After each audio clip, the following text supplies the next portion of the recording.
Ce matin, la prof n'avait pas son tueur, mais elle a perdu sa sœur.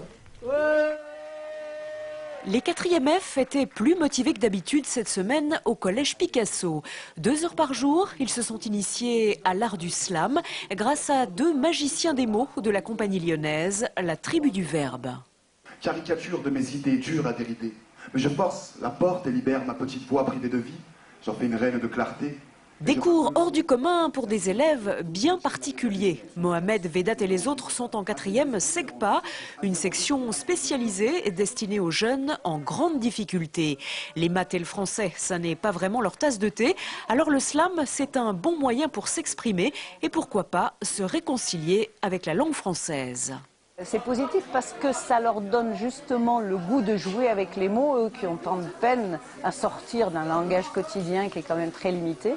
Et du coup, ça leur donne derrière l'envie d'écrire et l'envie justement de s'exprimer.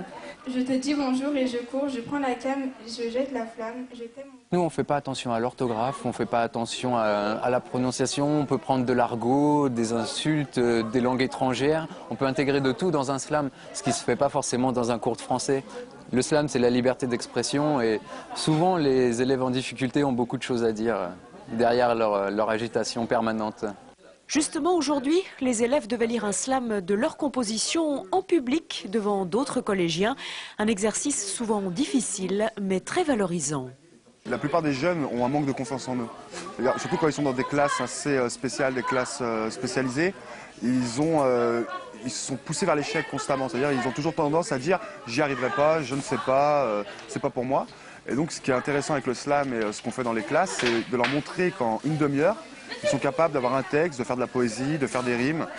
Une confiance retrouvée et un nouveau goût pour les mots. Ces ateliers de slam ont peut-être fait naître des vocations. Où est l'espoir?